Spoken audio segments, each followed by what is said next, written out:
তো আমরা মূলত আমাদের আলোচনা এই এনসিইআরটিতেই সীমাবদ্ধতা থাকবে, কারণ আমি প্রথম দিনেও বলেছি যে বিশেষ করে যাদের সামনে পরীক্ষা রয়েছে তাদের জন্য আলাদা করে এই ক্লাসটা কন্ডাক্ট করা হচ্ছে, এবং শেষ মুহূর্তে যেটা দরকার সেটা হচ্ছে যে একবার জাস্ট রিভাইজ করে নেওয়া। তো সংক্ষেপে আমরা এনসিইআরটিটাই রিভাইজ করার চেষ্টা করছি, এনসিইআরটি ভাষার সঙ্গে পরিচিত হওয়ার চেষ্টা করছি। মোটামুটি এখানে যারা বিশেষ করে এই বছর অ্যাপিয়ার করবে তো তারা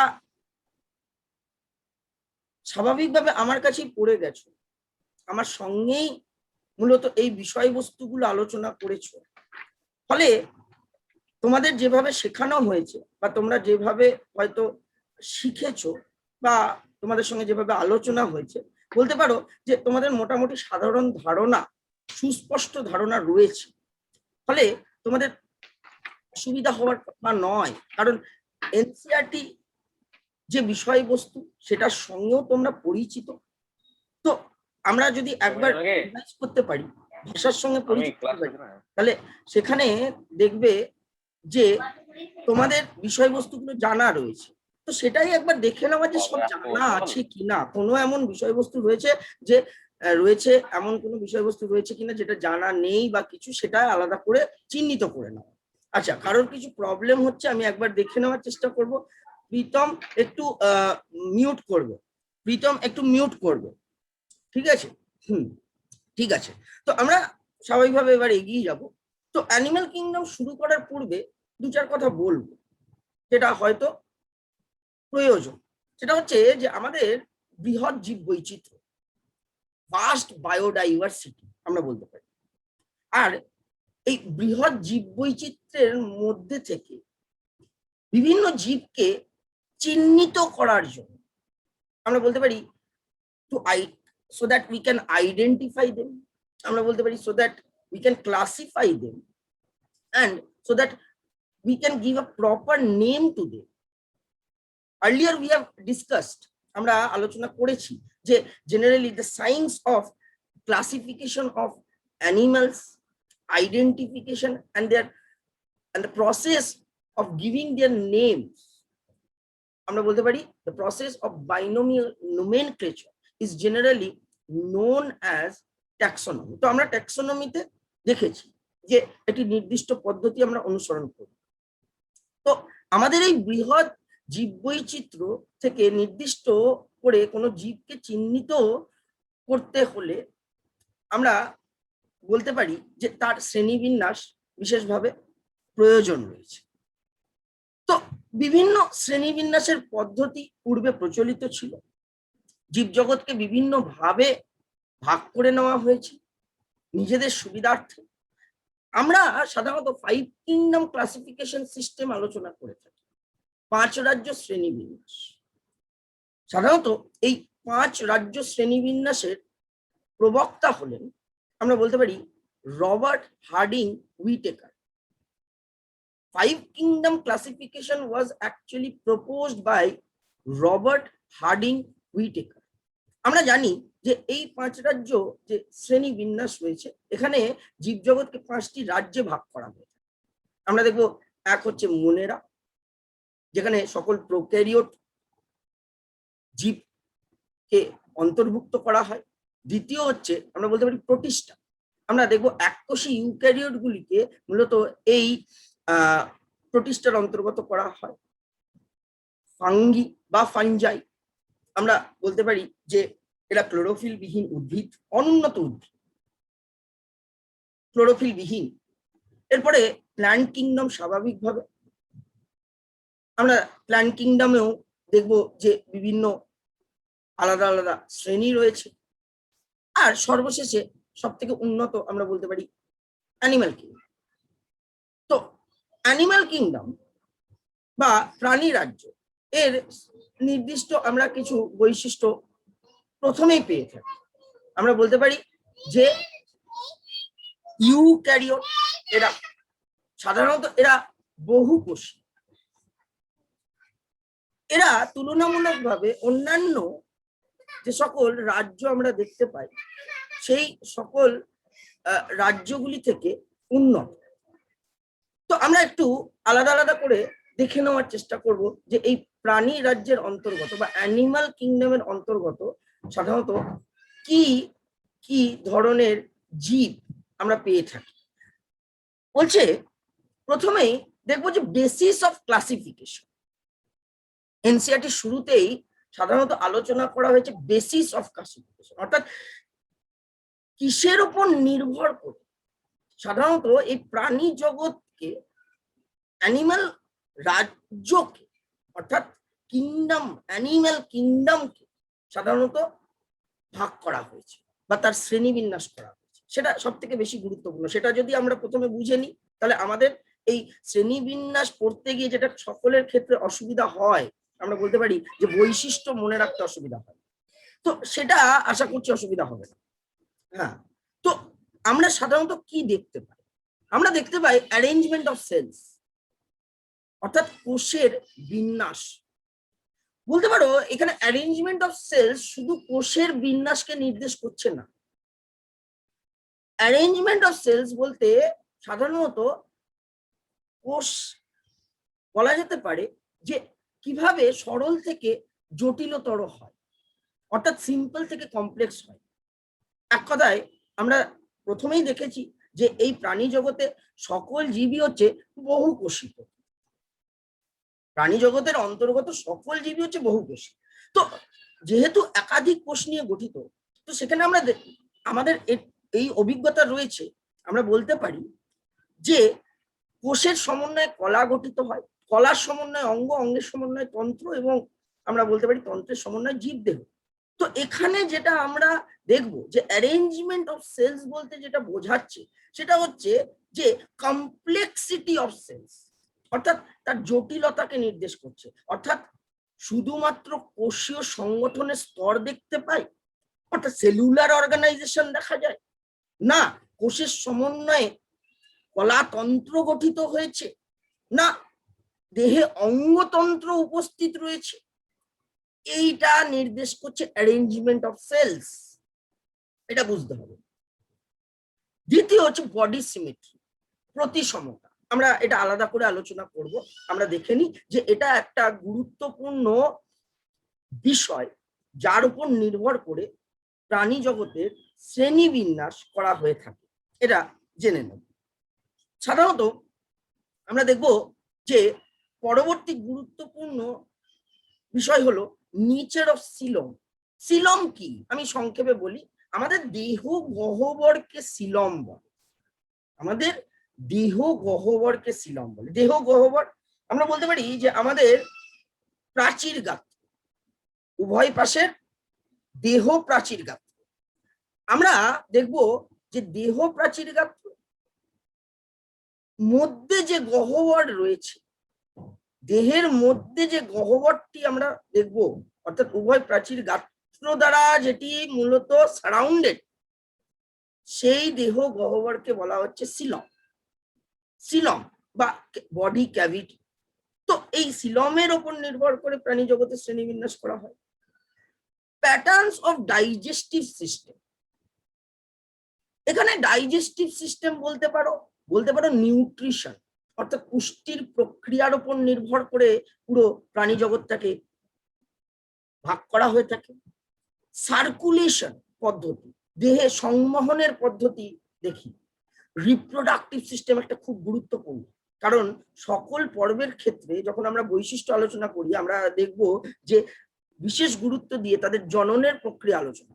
তো আমি প্রথমে একটু বলতে চাই শুরু করার পূর্বে, দেখো শ্রেণীবিন্যাস হ্যাঁ অবশ্যই একটু মুখস্থের জায়গা, হ্যাঁ, তবে আমরা যদি একটু বুঝে নিই, একটু নিজের মনের মধ্যে যদি একটু ম্যাপিং করে নিই ব্যাপারটা, তাহলে আমাদের কাছে খুব একটা জটিল হওয়ার কথা নয়। আমি চেষ্টা করব তোমাদের এই আলোচনার সাথে সাথে তোমাদের একটা ম্যাপ করে দেওয়ার চেষ্টা করা হয়, যাতে যে কোনো প্রশ্নের উত্তর তোমরা দিতে পারো। পাশাপাশি তোমরা এর পূর্বে 9-এ এই শ্রেণীবিন্যাস আলোচনা করেছো, তোমরা 11-এ এই শ্রেণীবিন্যাস আলোচনা করেছো। ফলে তোমরা এই এনসিইআরটি-তে যা দেওয়া রয়েছে তার থেকে হয়তো বেশি জানো। এবং আমি আবার বলবো, যদি সুযোগ হয়, সময় হয়, তবে টেক্সট বই দেখে আরো একটু সেই যেগুলো অতিরিক্ত জানো সেগুলো যদি সুযোগ পাও তাহলে দেখে নেওয়ার চেষ্টা করো। তবে এনসিইআরটি-টা আমি পড়িয়ে দিচ্ছি, ফলে আলাদা করে এখানে হয়তো তোমাকে বিশেষ সময় ব্যয় করার প্রয়োজন নেই। তো আমরা প্রথমেই একটু বলে দিই। প্রথমেই হচ্ছে তুমি পড়বো, যেটা অসুবিধা হয়, অসুবিধাটা পর্ব, নির্দিষ্ট পর্বের অন্তর্গত কিছু বৈশিষ্ট্য রয়েছে, সেই বৈশিষ্ট্যগুলো পড়ি, অনেক ক্ষেত্রে মুখস্থ করি, মুখস্থ করে মনে রাখার চেষ্টা করি, আবার ভুলে যাই। তো এটা কেন? এটা হওয়ার কারণ হচ্ছে, কারণ আমরা প্রথমে এটা বোঝার চেষ্টা করি না যে ওই বৈশিষ্ট্যগুলো কি উল্লেখ করা আছে, অর্থাৎ কি উল্লেখ করা থাকবে ওর মধ্যে।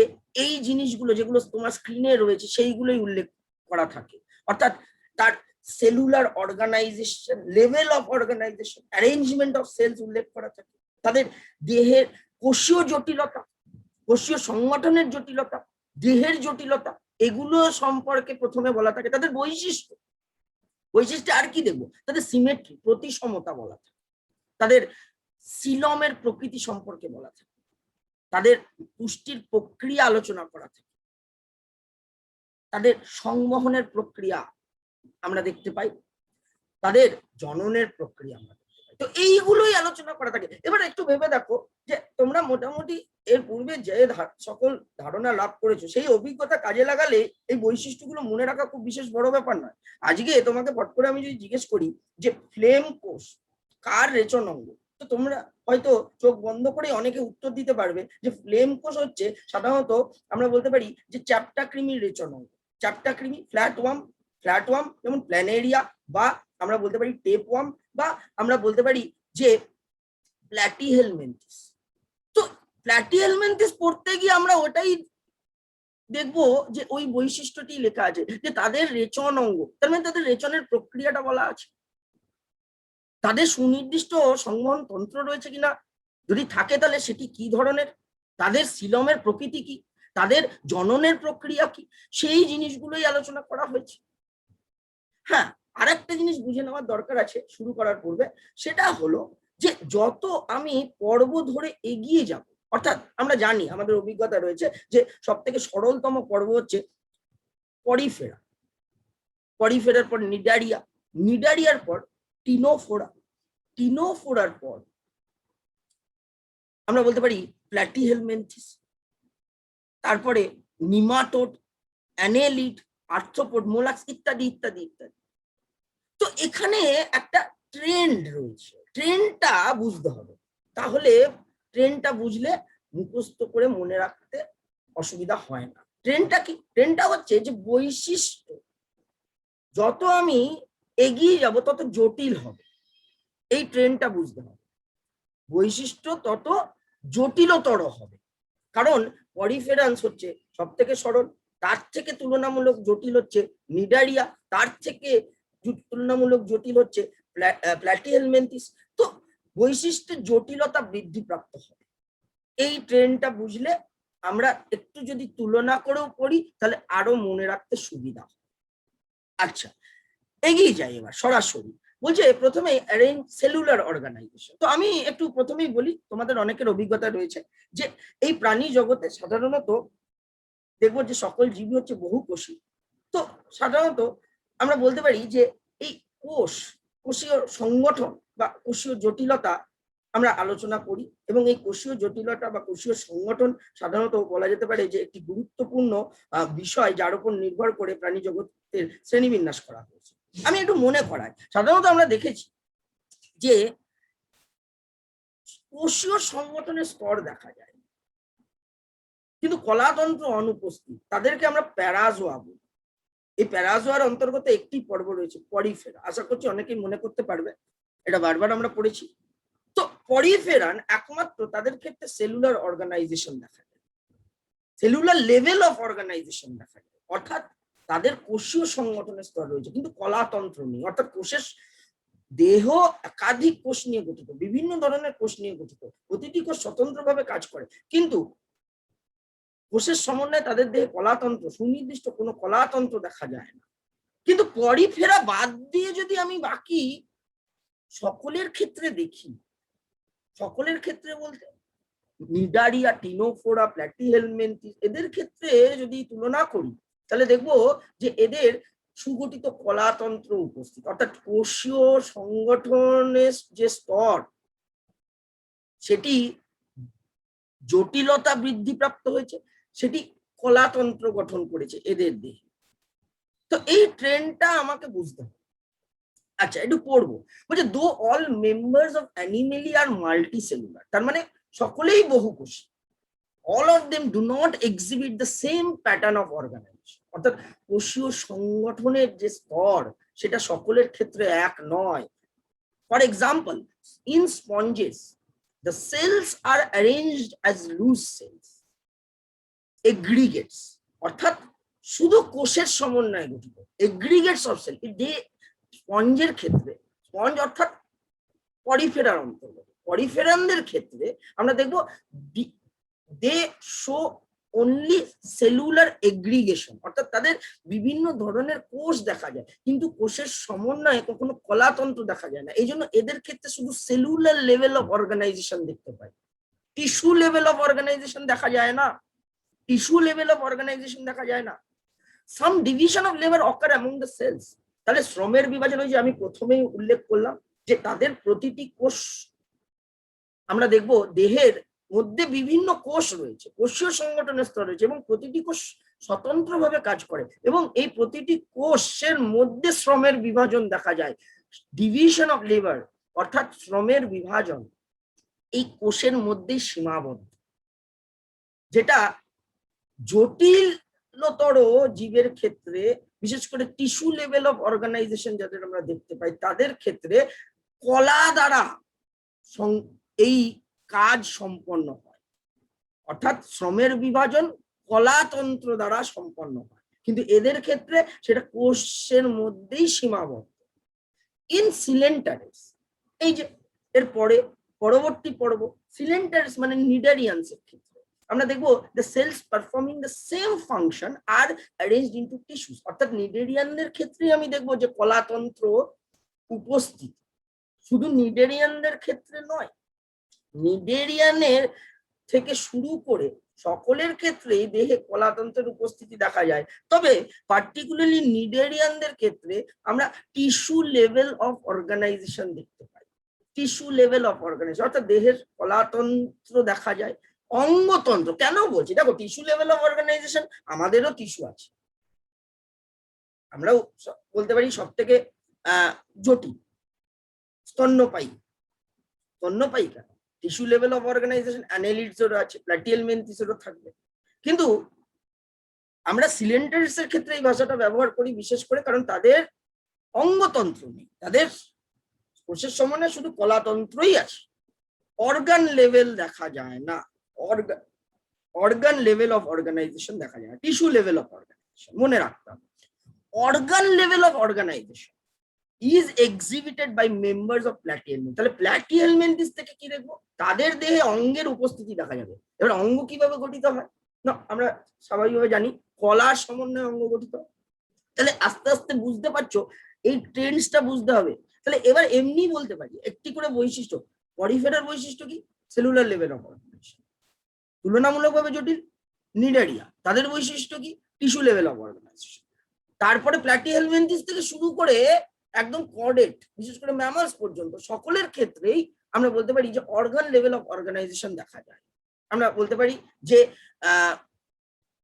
Tissues are group together to form organs, tissues are group together অর্থাৎ কলার সমন্বয়ে অঙ্গ গঠিত হয়, which performs which is specialized for a particular function।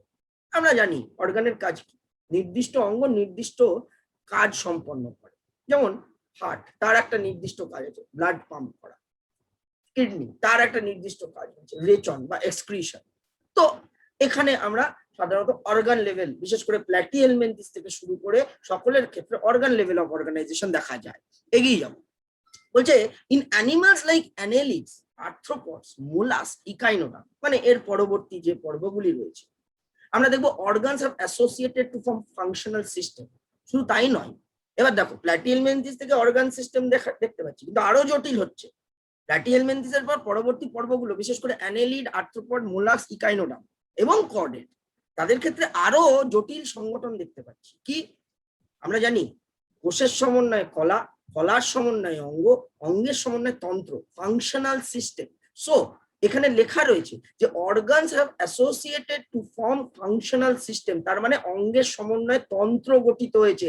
আমাদের দেহে বিশেষ করে কর্ডেটস, মানে আমরা শুধু কর্ডেটস নয়, এমনকি ইকাইনোডার্ম, মোলাস্কের ক্ষেত্রেও আমরা তন্ত্র দেখবো, সংবহন তন্ত্র, স্নায়ুতন্ত্র, আমরা দেখবো স্বাভাবিকভাবে রেচন তন্ত্র, এই ধরনের তন্ত্রের উপস্থিতি দেখা যায়। তার মানে দেখো তুলনামূলকভাবে আস্তে আস্তে জটিল হচ্ছে। Each system concern with a specific physiological function, প্রতিটি সিস্টেম তন্ত্রের আলাদা আলাদা কাজ আছে।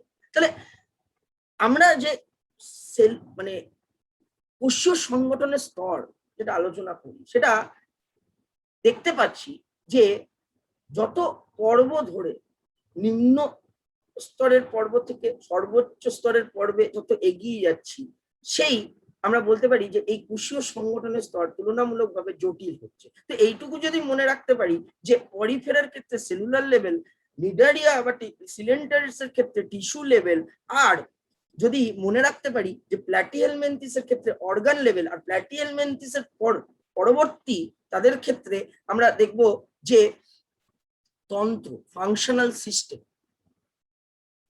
এটা বুঝে নিতে হবে যে পরিফেরার ক্ষেত্রে সেলুলার লেভেল অফ অর্গানাইজেশন, তার মানে কিন্তু বুঝতে হবে যে এদের ক্ষেত্রে অর্গান লেভেল নয়, কিন্তু বাকিদের সকলের ক্ষেত্রে অর্গান লেভেল। সিলেন্টারিস এর ক্ষেত্রে অর্গান লেভেল অফ অর্গানাইজেশন, তার মানে বুঝে দিতে হবে যে সিলেন্টারিস এর ক্ষেত্রে টিস্যু লেভেল অফ অর্গানাইজেশন, তার মানে বুঝে নিতে হবে অর্গান লেভেল নয়, টিস্যু লেভেল। বাকি সকলের ক্ষেত্রে টিস্যু লেভেল তো আছে। আবার যখন এগিয়ে যাচ্ছি, এটা মাথায় রাখতে হবে। এইটা বুঝে নিলে আমার মুখস্থ করে মনে রাখতে অসুবিধা হওয়ার কথা নয়। এবার চলে আসছি ফাংশনাল সিস্টেম, একটু দেখবো। তো এখানে আমরা সাধারণত পর্বের অন্তর্গত যে বৈশিষ্ট্যগুলো এক এক করে আলোচনা করে থাকি, তো সেই বৈশিষ্ট্যগুলোর মধ্যে আগেই দেখেছি যে পুষ্টির প্রক্রিয়া থাকে, জননের প্রক্রিয়া থাকে, সার্কুলেশনের পদ্ধতি সম্পর্কে আলোচনা করা হয়, এমনকি এক্সক্রিশন সম্পর্কে বলতে পারো। এক কথায় ফিজিওলজিক্যাল অ্যাক্টিভিটিস গুলো হচ্ছে এই পর্বের অন্তর্গত জীবেদের বৈশিষ্ট্য।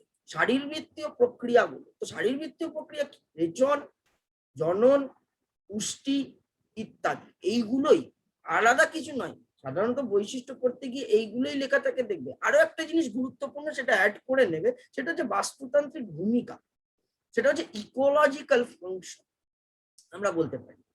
ঠিক আছে, আমরা পরে সুযোগ হলে আলোচনা করব। এখানে এনসিইআরটি তে ইকোলজিক্যাল ফাংশনটা দেওয়া নেই, তবে এটা গুরুত্বপূর্ণ, আমি বলে রাখছি। এটার উপর নির্ভর করেও জীবেদের সাধারণত শ্রেণীবিন্যাস করা হয়ে থাকে। ইকোলজিক্যাল ফাংশন বা বাস্তুতান্ত্রিক ভূমিকা, এটা গুরুত্বপূর্ণ, আমরা প্রশ্ন পাই। এনসিইআরটি তে না থাকলেও এটা প্রশ্নের জায়গা, মাথায় রাখতে হবে। আচ্ছা, this pattern is called organ system level of organisation. Organ system in different group of animals exhibit various pattern of complexities.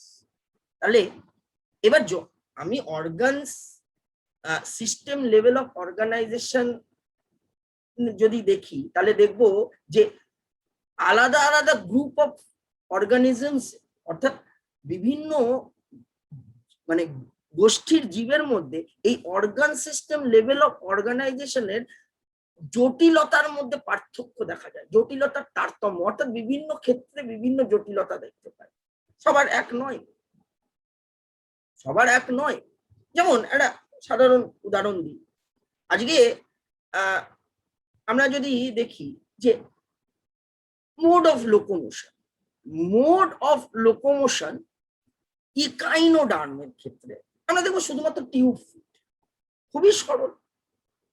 কিন্তু সেখানে আর্থ্রোপডের ক্ষেত্রে আমরা দেখবো জয়েন্টেড অ্যাপেন্ডেজেস, অর্থাৎ আর্থ্রোপড, অর্থাৎ পদ রয়েছে, পদের উপস্থিতি, পায়ের উপস্থিতি। তো সকলের ক্ষেত্রে এক নয়।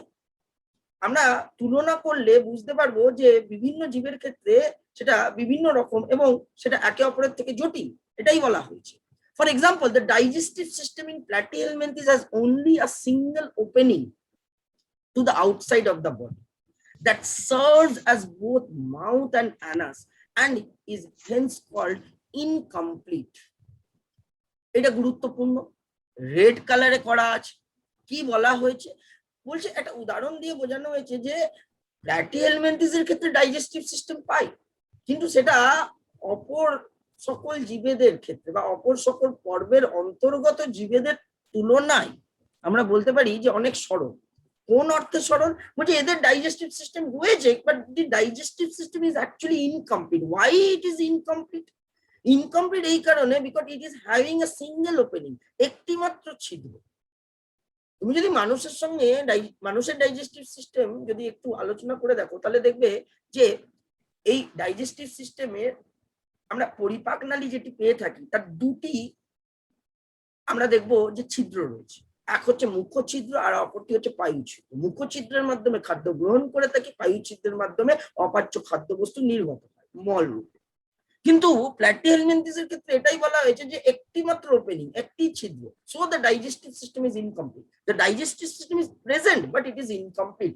Why it is incomplete? It is because we can say that it is having a single opening to the outside of the body that serves as both mouth as well as anus, যেটি মুখ্য ছিদ্র এবং পায়ু ছিদ্র উভয়ের কাজ করে। আচ্ছা, আমি একবার রিমাইন্ডার দিয়ে দিচ্ছি। তোমরা জানো জুমে 40 মিনিট পর কেটে যাবে, তো স্বাভাবিকভাবে আবার নতুন লিঙ্ক দিয়ে জয়েন করতে হবে। ঠিক আছে, বলে রাখলাম, মাথায় রাখবে। A complete digestive system has two openings. একটা সম্পূর্ণ ডাইজেস্টিভ সিস্টেমের ক্ষেত্রে, যেমন মানুষের ক্ষেত্রে আমি বলে দিলাম, তার দুটো ছিদ্র পেয়ে থাকে। এক হচ্ছে মুখ্য ছিদ্র, পায়ু ছিদ্র, এটাই বলা আছে। A complete digestive system is having two opening, mouth and anus. Similarly, the circulatory system may be of two types. আবার যদি আমরা সংবহন তন্ত্র আলোচনা করে দেখি জীবেদের মধ্যে, তাহলে সেখানেও আমরা পার্থক্য দেখব, জটিলতার তারতম্য দেখব, জটিলতার পার্থক্য দেখা যাবে। কি ধরনের? বলছে আমরা দেখবো যে সার্কুলেটরি সিস্টেম দু প্রকার হতে পারে, এক ওপেন আর এক দ্বিতীয় হচ্ছে ক্লোজড। অর্থাৎ আমরা বলে থাকি মুক্ত সংবহন তন্ত্র আর বলে থাকি বদ্ধ সংবহন তন্ত্র। আশা করছি সকলে জানো, একবার জাস্ট উল্লেখ করে দিচ্ছি। দেখতেই পাচ্ছ এখানে উল্লেখ করা আছে যে সার্কুলেশন বা সংবহনের প্রক্রিয়ার উপর নির্ভর করে সাধারণত এটিকে জীব জগতের, বিশেষ করে প্রাণী জগৎকে ভাগ করা হয়। তো এক হচ্ছে ওপেন টাইপ। ওপেন টাইপ কি? মুক্ত। মুক্ত বলতে কি বোঝাচ্ছে? বলছে in which the blood is pumped out of the heart and the cells and tissues are directly bathed. আমি সরল করে দিই, তারপর আরো একবার পড়ে ভাষাটা বুঝে নেব। বলছি মুক্ত বলতে, দেখো একটা সাধারণ উদাহরণ দিই। তোমার বাড়িতে নিশ্চয়ই তোমার জলের প্রয়োজন হলে তুমি হুস করে ওপর থেকে জল পড়বে না, তুমি কল খুলবে, জল পড়বে, ভেবে দেখো সেই কলে যে জলটা আসছে সেটা পাইপের মাধ্যমে আসছে। তো জলের প্রয়োজন হলে আমি এমন কোনো সিস্টেম নেই যে ওপর থেকে জল পড়লো আমি সেই জল ব্যবহার করলাম। এবার সেই ওপর থেকে যদি জল পড়ে তাহলে স্বাভাবিকভাবে আমি বলতে পারি যে আমার যেটার জন্য ব্যবহারের জন্য আমি যেটার জন্য ব্যবহার করতে চাই তার পরিবর্তে অন্য ব্যবহার হয়ে যাবে, স্নান করে যাবে, তাই না? তো এখানেও তাই। আমাদের দেহে তুমি যদি ভেবে দেখো, আমাদের দেহের সঙ্গে বলি, আমাদের দেহে রক্ত it is not directly bathed in cells or tissue. আমাদের দেহে রক্ত বলতে পারো একটা নির্দিষ্ট পাইপলাইনের মধ্যে দিয়ে পরিবাহিত হয়। যেমন আমরা জানি যে রক্তবাহ বা ব্লাড ভেসেলস এর মধ্যে দিয়ে পরিবাহিত হচ্ছে, বদ্ধ অবস্থায় হচ্ছে। ভেবে দেখো, শিরা বা ধমনির মাধ্যমে ব্লাড ভেসেলস বা রক্তবাহের মাধ্যমে সেটি সারা দেহে পরিবাহিত হয়, বদ্ধ অবস্থায় পরিবাহিত হচ্ছে। যেমন তোমার বাড়িতে সাধারণত তুমি দেখবে যে তোমার জল একটি নলের মাধ্যমে পরিবাহিত হচ্ছে। কিন্তু এরকম যদি হতো যে জলের প্রয়োজন, হঠাৎ করে হুস করে ওপর থেকে জল পড়লো, দ্যাট ইজ অ্যাকচুয়ালি আমরা বলতে পারি it's a kind of open system. Open, তো ওপেন সিস্টেমে কি দেখবো? মুক্ত সংবহনতন্ত্র সেটা রক্তবাহের মাধ্যমে আবদ্ধ না থেকে পরিবাহিত, বলতে পারো সরাসরি কলা কোষে রক্ত সরবরাহ। আর ক্লোজ টাইপের সেটা সরাসরি কলা কোষে সরবরাহ হয় না, বলতে পারো যে সেটি blood vessels. Blood is circulated through a series of vessels such as arteries, veins and capillaries. আমরা বলতে পারি শিরা, ধমনী এবং রক্ত জালকের মধ্যে আবদ্ধ থেকে যখন রক্ত পরিবাহিত হচ্ছে তখন তাকে আমরা বদ্ধ সংবহন তন্ত্র বলছি। আর ওপেন টাইপ কাকে বলছে? ওপেন টাইপ হচ্ছে যখন শিরা, ধমনী বা রক্তবাহ, যে কোনো রক্তবাহের মধ্যে আবদ্ধ না থেকে সরাসরি কলাকোষের সংস্পর্শে আসছে, তখন তাকে আমরা ওপেন টাইপ বলছি। Open type of circulation is actually observed in arthropods such as cockroaches. আমরা আরশোলার ক্ষেত্রে ওপেন সার্কুলেশন দেখতে পাই। একইভাবে আমরা বলতে পারি যে ক্লোজ টাইপ মানুষের ক্ষেত্রে দেখতে পাই, আমরা ক্লোজ টাইপ ইভেন অ্যানেলিডার ক্ষেত্রেও দেখতে পাই, মোলাস্কের ক্ষেত্রেও দেখতে পাই। Blood actually flows through a series of vessels such as arteries, veins and capillaries, আমরা বলতে পারি। আশা করছি অসুবিধা হওয়ার কথা নয়। এইগুলো আগে জেনে নেওয়া দরকার যে এই জিনিসগুলোর উপর নির্ভর করে তো আমরা শ্রেণীবিন্যাস করছি, আমরা বৈশিষ্ট্য নিরূপণ করছি। তো এই জিনিসগুলো কি সিমেট্রি বলো, সেলুলার লেভেল অফ অর্গানাইজেশন বলো, বা সিলম বলো, বা জার্মিনাল লেয়ার, জার্ম স্তরের উপর নির্ভর করেও আমরা শ্রেণীবিন্যাস করে থাকি। তো এগুলো জিনিসগুলো কি এটা যদি জেনে নিই আমার বুঝতে সুবিধা হবে।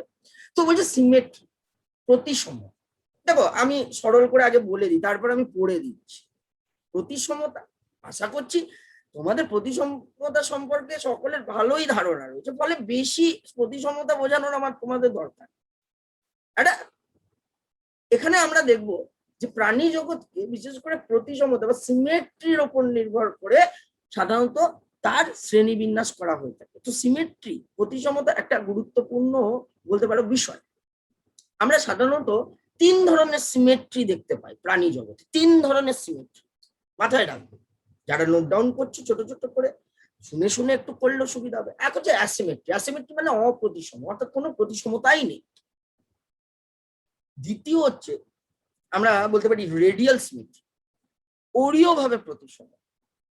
তৃতীয় নম্বর হচ্ছে বাইল্যাটারাল সিমেট্রি, বলতে পারি দ্বিপার্শ্বীয় প্রতিসমতা। একটু জেনে নেব। প্রথমে আসছি অপ্রতিসম। তো আশা করছি সকলে যেহেতু জানো প্রতিসমতা বলতে কি বোঝায়, তো সেখানে একটু বলি। যেমন পরিফেরান্স সাচ এজ স্পঞ্জেস, পরিফেরার অন্তর্গত যেমন স্পঞ্জ, এটা উদাহরণ দিচ্ছি। যদি আমরা স্পঞ্জের দেহ দেখি তাহলে দেখবো সেটির কোনো নির্দিষ্ট আকার বা আকৃতি হয় না। পরিফেরান্স are generally they don't have defined shape and structure, তারা অনিয়তকার। তো স্বাভাবিকভাবে তাদের দেহকে কোনো তলে যদি কাটা হয়, so we are not going to get two equal halves. তাদের দেহকে যদি একটা প্লেন বা কোনো তলে, কোনো নির্দিষ্ট তলে, যে কোনো তলে যদি কাটা হয় তাহলে আমরা দুটো সমান ভাগ কখনোই পাবো না। আর যেহেতু কখনোই দুটো সমান ভাগ পাবো না, কেন পাবো না? না অনিয়তকার দেহ। তার জন্য বলে থাকি যে poriferans are asymmetrical since they don't have a defined shape and structure. Their body cannot be divided into two equal halves. দেখে নাও, স্পঞ্জেস আর মোস্টলি অ্যাসিমেট্রিক্যাল। তাহলে একমাত্র প্রাণী জগতে অ্যাসিমেট্রিক্যাল বা অপ্রতিসম কার, সেটা হচ্ছে পরিফেরা। এটা বৈশিষ্ট্য, এটা যদি মনে রাখি তাহলে আমার এমনি বৈশিষ্ট্যগুলো মুখস্থ করলেও মনে থাকবে এবং মুখস্থ করার দরকারও পড়বে। বলছে any plane that passes through the centre, দেহ অক্ষ বরাবর যদি সাধারণত কোনো তল দেহ অক্ষ বরাবর যদি কল্পনা করে দেহকে যদি কাটা হয়, সো আমরা দেখবো যে কোনো দুটো সমান ভাগ কখনো পাওয়া যায় না। does not divide them into equal half, এই জন্য বলছে অপ্রতিসম। পরেরটাই আসছি, when any plane passing through the central axis, দেহের অক্ষ বরাবর ধরে নিলাম। এবার বলতে পারো যে আরেক ধরনের যেটা আমরা দেখলাম সেটা হচ্ছে রেডিয়াল সিমেট্রি, আরেক ধরনের হচ্ছে বাইল্যাটারাল সিমেট্রি।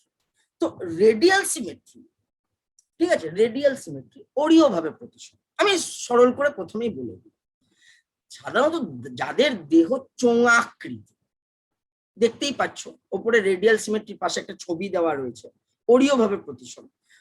বলা যেতে পারে যে যাদের দেহ মূলত চোঙাকৃতি, সিলিন্ড্রিক্যাল বডি স্ট্রাকচার, চোঙাকৃতি, তো তাদের ক্ষেত্রে আমরা দেখব যে যদি সেন্ট্রাল অ্যাক্সিস বরাবর দেহ অক্ষ বরাবর যদি একটা প্লেন বা যে কোনো তলে, যে কোনো প্লেনে যদি তাকে কাটা হয়, তাহলে আমরা দেখব যে সেটি সর্বদা দুটি সমান ভাগে ভাগ হবে। যে কোনো প্লেন দেখতেই পাচ্ছ উপরে, এদিক থেকে এদিক থেকে এদিক থেকে, কিন্তু সেটি দেহ অক্ষ বরাবর, সেন্ট্রাল অ্যাক্সিস বরাবর যদি কাটা হয়, তাহলে দুটি সবসময় সমান ভাগে ভাগ হবে। আমরা দেখতে পাচ্ছি two identical half. when any plane যে কোনো plane, any plane passing through the central